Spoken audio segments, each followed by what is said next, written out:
Okay, we'll look at now homotopy lifting. This is the last technical ingredient that we'll be using to prove a lot of different things, in particular that pi1 of S1 is Z. Okay, so this is very similar to path lifting. Let's look at what we have as a setup. We have P from Y to X as a covering map. Okay, we have H, which is a homotopy, so we can think of this simply as a function from 0, 1 cross 0, 1 to X. And of course we have here 0, 1 cross 0, 1 to X and Y, and we want a lift, but we also have a point here which is 0, 0, the origin, and we'll typically want it to go to the origin. Okay, so 0, 0, let's say it goes to x0, some point here, and we have an x0 tilde, which is the inverse image. So we have h from 0, 1 to 0, 1 of x. So h of 0, 0 is x0, and we are given x0 tilde inside p inverse of x0. So the theorem,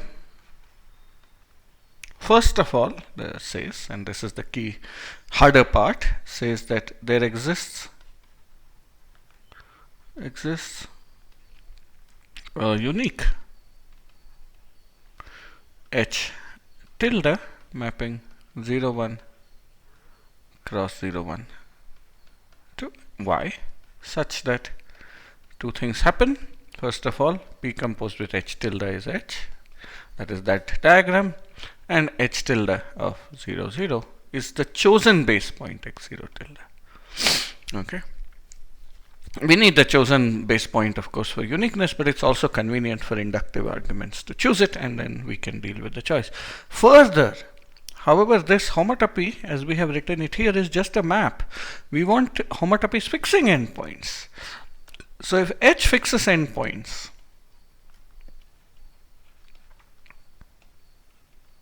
okay, so does h tilde,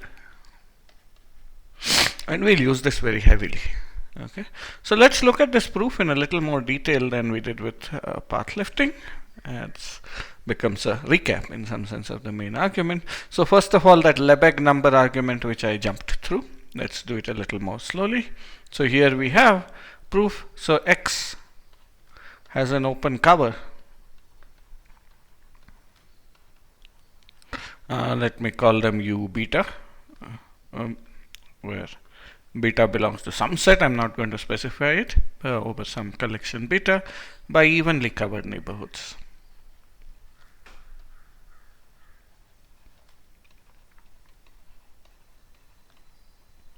So that's fine. Okay, so now if I look at the set of P inverse, not P inverse, but H inverse of U beta over beta is an open cover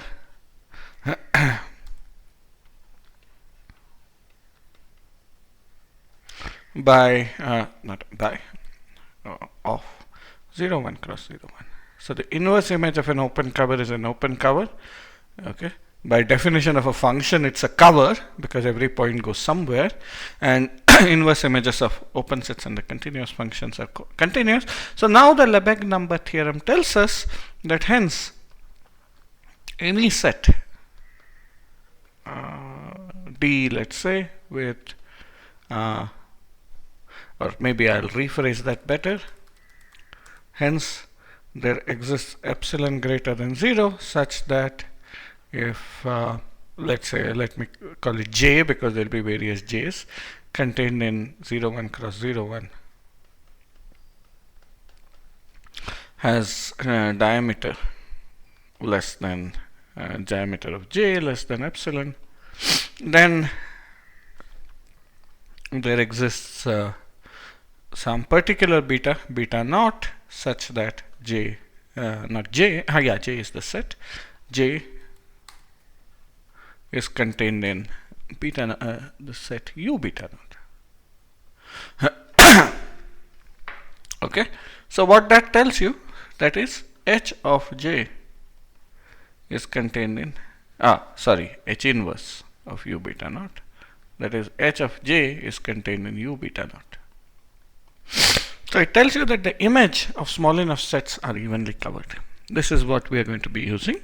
So this is very flexible. Now I'll emphasize here that this is a hybrid of topology in the general sense of open sets and metric spaces, but it needs only the domain to be a metric space. We didn't assume X and Y are metrizable or anything at all. They were not even necessarily Hausdorff, they're just topological spaces. Okay, so with that in setup, now we can give a clean proof of the main result. Okay, so now the rest of the proof is the following. Okay, so we divide. Okay, or instead of saying we divide, they're going to overlap. We have sets. Sets J1, J2, etc. Jn. Here they are. Let's make them with straight lines. Oh, I got a big rectangle here. And these sets are also rectangles, but I'm going to just draw a bunch of lines to divide them. Let's not make too many pieces. You want to think of these sets as really small, but for visibility in the picture, let's have a modest number of sets. So we divide our rectangle, actually a square, into lots of little squares. So here that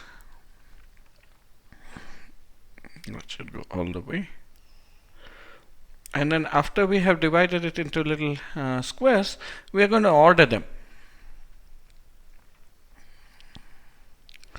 Okay, so this is not a very symmetric picture, but it will do for purposes of illustration.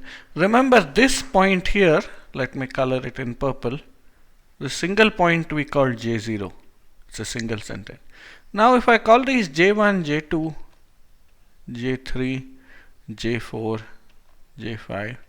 In this concrete case, this was J6, and now this is J7, J8, etc.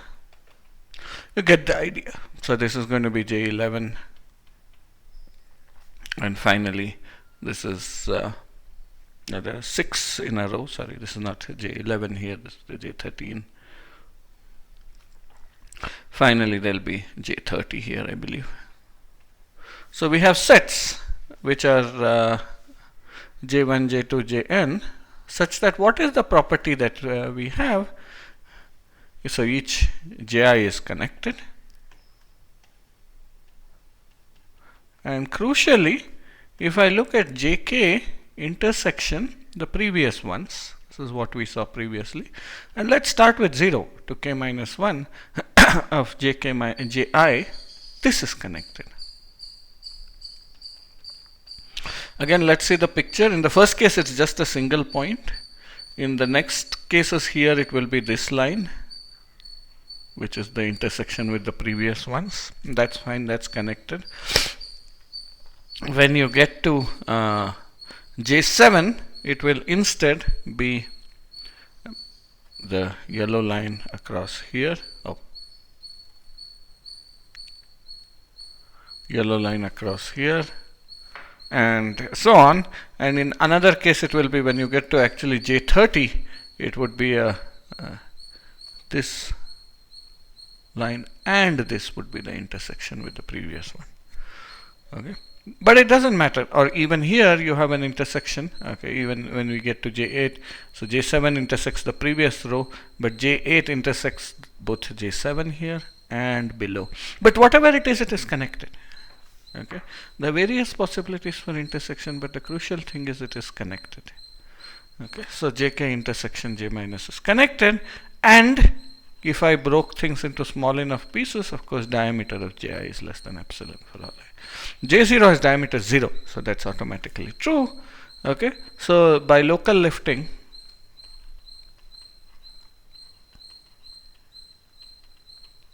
lemma, we define inductively the function h tilde restricted to union from I equals 1 to k of ji.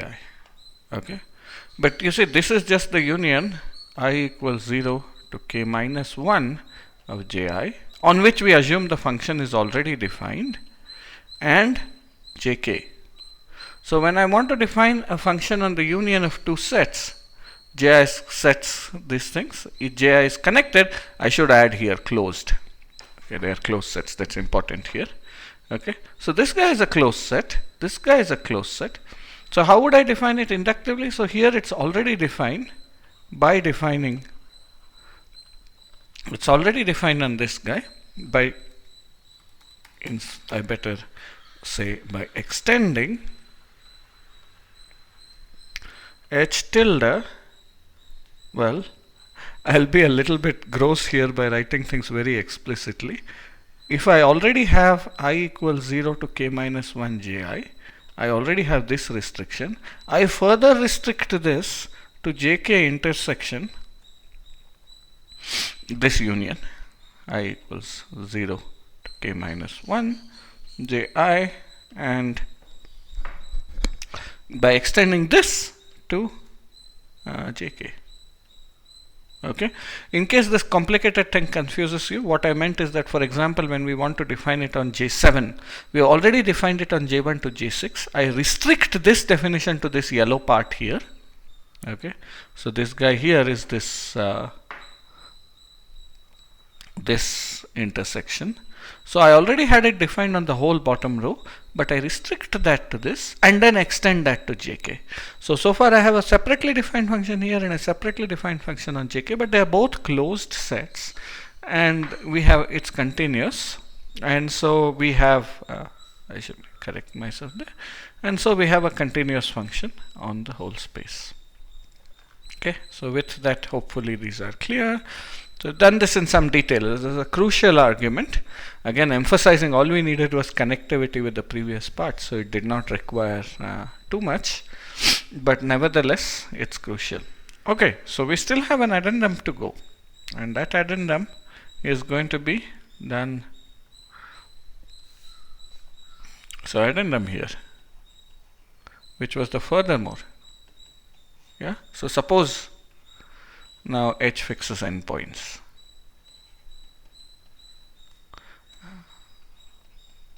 Okay, and I'll deal with just the left endpoint. The right endpoint is symmetric. Then s, not s, but t mapping to h of 0t is a constant function.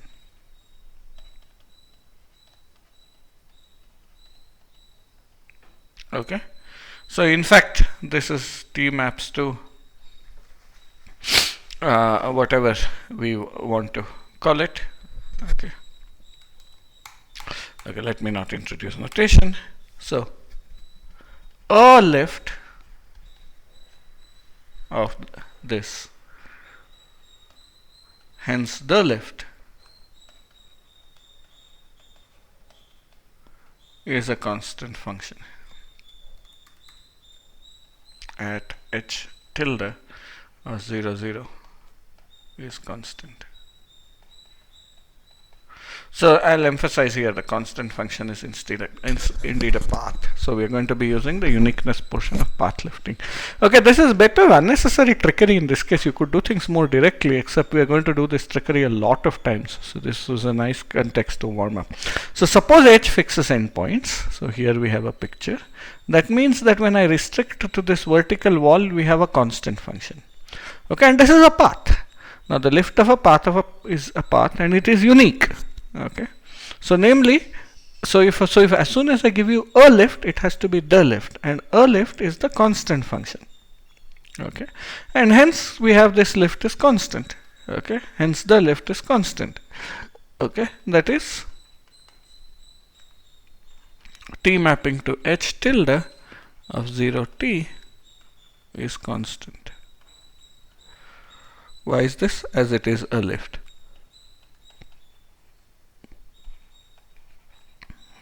Okay, so this was a pure logic argument. It was quite a simple logic argument, but I'll say it in a more linear way than I said it last time. So suppose we know that h fixes endpoints, let's just look at it restricted to this path, and I can think this is of course a path. Okay, it lifts to something. This whole path maps to just a single point here. Okay, and its lift is going to be a single point h tilde of 0, 0. Why is that? Because we know lifting is unique. Okay, you can directly show that the lift of a constant path must be constant, but as an illustration of the tricks we'll use a lot, so we note that a lift is given by the constant function at h tilde of 0, 0. So this is the unique lift with a given starting point. Okay, so that means, but notice that t to h tilde of 0t is constant, constant because it is the lift or a lift of the function. Let me draw a commutative diagram here. So what we have is 0, 1. Oh,